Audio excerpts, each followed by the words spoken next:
Hello everyone, welcome you all. Today I am going to discuss landscaping in riverbanks. A riverscape, also called the river landscape, comprises the features of landscape which can be found on and along a river. Most features of riverscapes include natural landforms such as meanders and oxbow lakes, but they can also include artificial landforms such as man-made leaves and rivers groins. The banks of the rivers and canals passing through towns and villages are well suited for landscaping. The plants themselves will be objects of beauty, and their reflection on the water surface is an additional attraction. Moisture loving trees will do better along the waterfront compared to others. In India, the rivers Yamuna, Ganga, Kaveri are regarded as sacred, and on the banks of these rivers, many old Hindu temples are situated. Here are some landscape design ideas for a river bank, keeping in mind the ecological impact, functionality, and safety.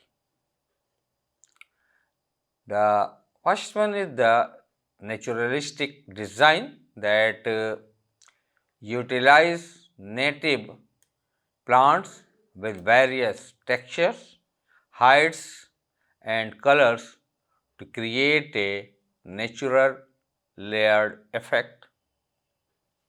Incorporate rocks and boulders to mimic the natural riverbed and provide habitat for fish and other aquatic life. Use winding path and natural materials like wood or gravel for walkways to blend seamlessly with the environment. Install benches and weaving platform made from sustainable materials for visitors to enjoy the scenery. The next one is that habitat restoration.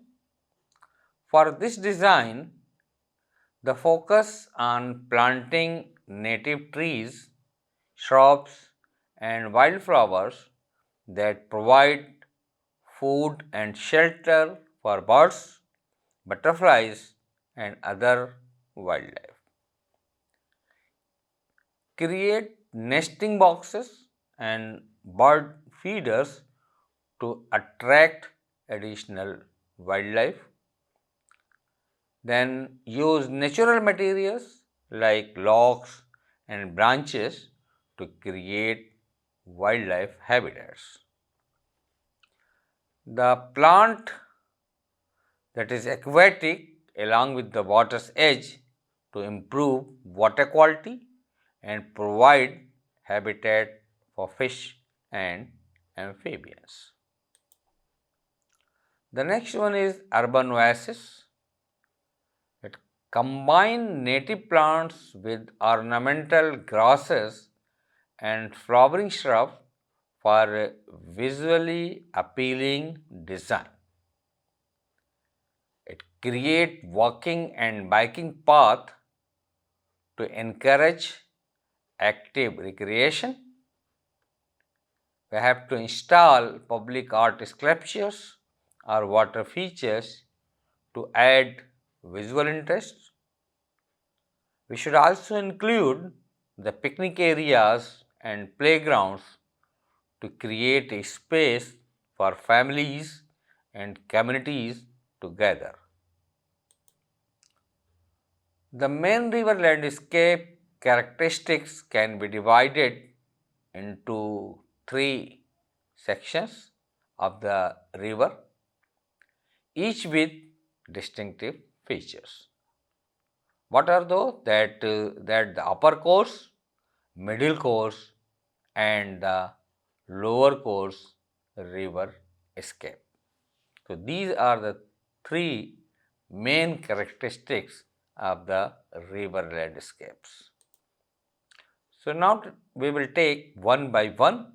The first one is that upper course.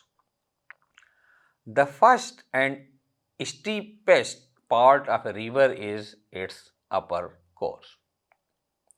The river and various streams flowing into it in this phase tend to have steep riverbanks resembling a valley.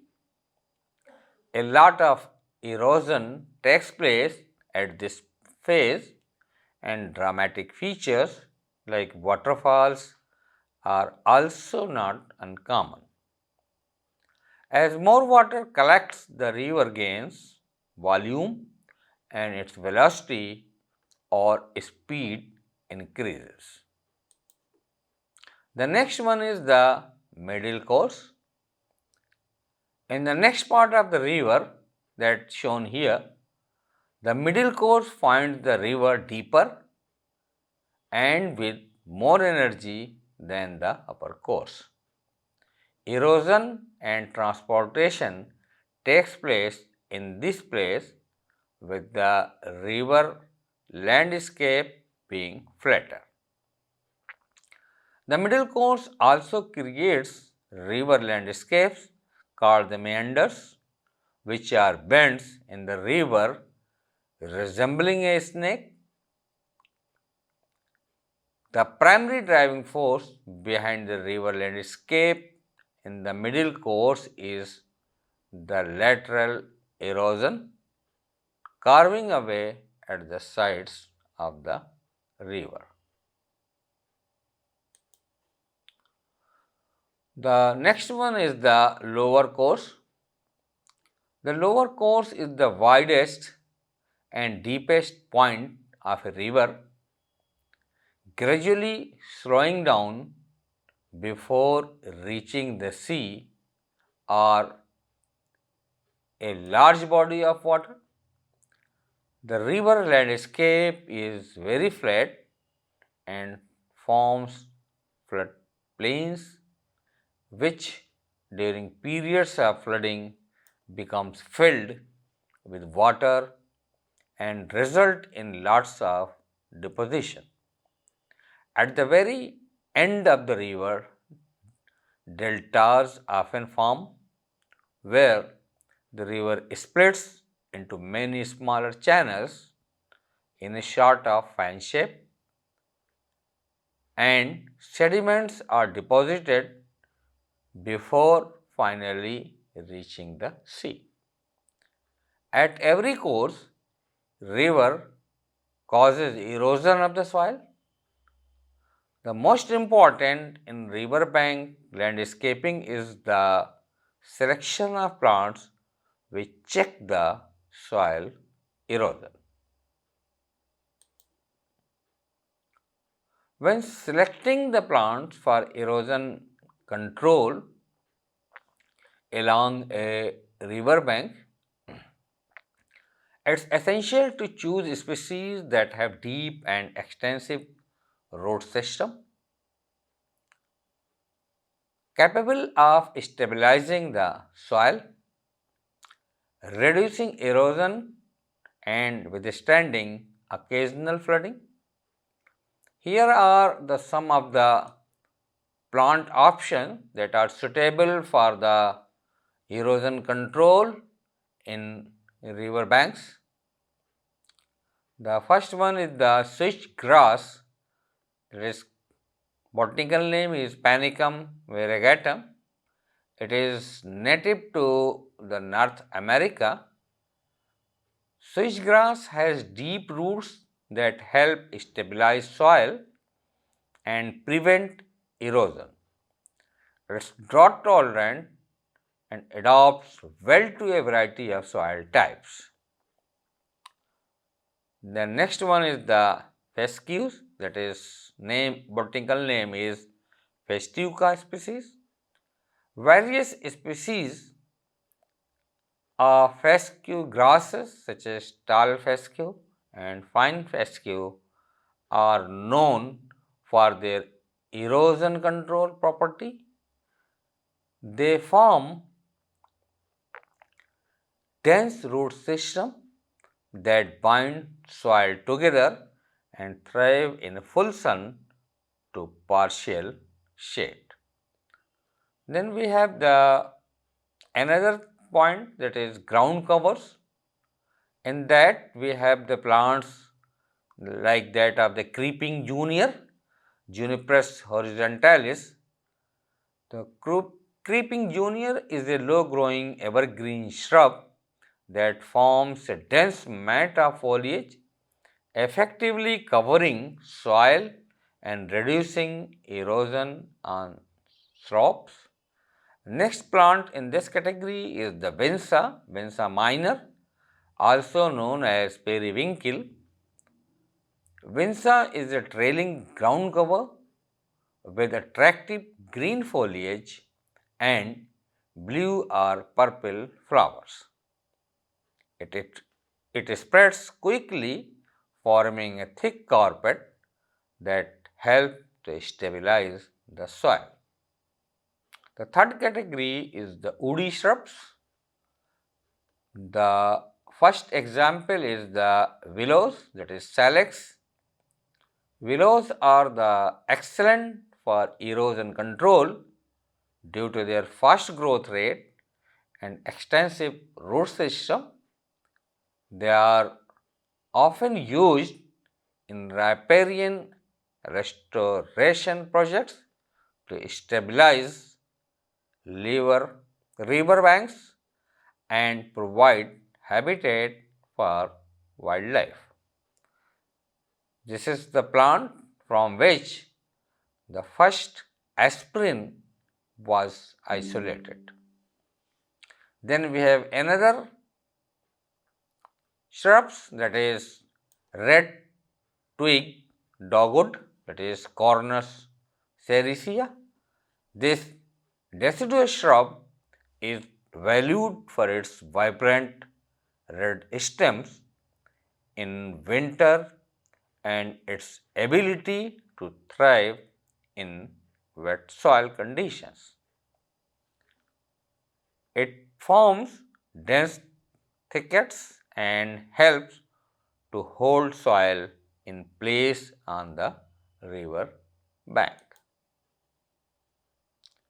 Then the category of the trees.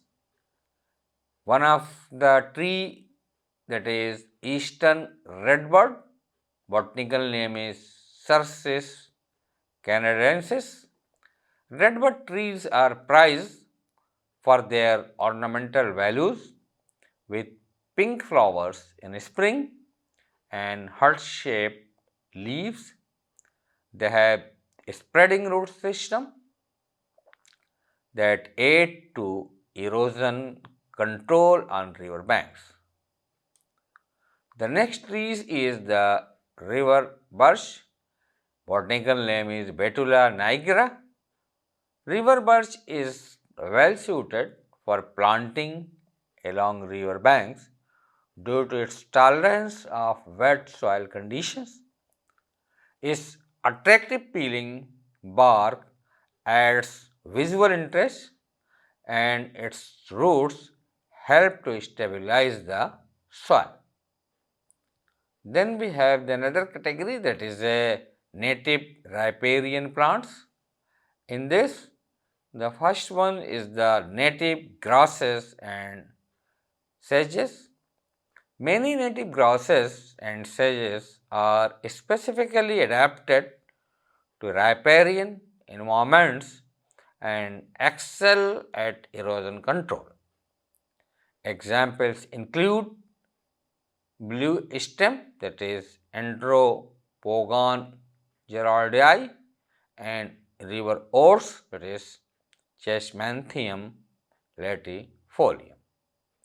The another category of the native riparian plant is, that is the wetland wildflowers, species like Jope weed, that is Eutrochium species, and cardinal flower, that is Lobelia cardinalis, not only prevent erosion but also attract pollinators and enhance biodiversity along riverbanks.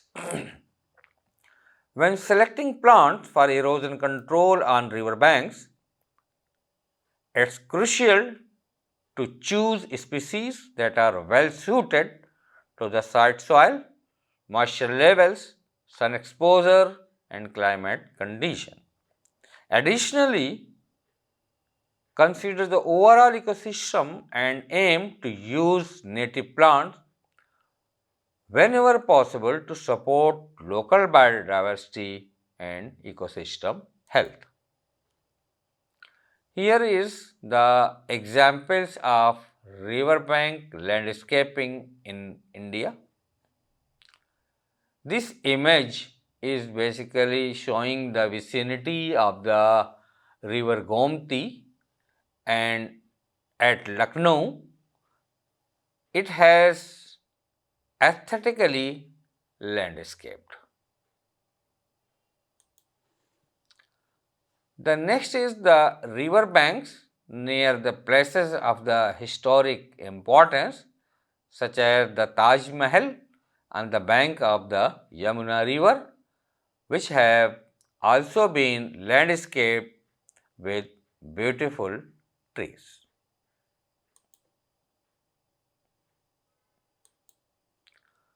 The bank of the river Hooghly on the Kolkata side has been beautifully landscaped by the Calcutta Port Commissioners with shrubs and trees, and has become a place for recreation for the citizens of the metropolis who can breathe fresh air away from the congested cities.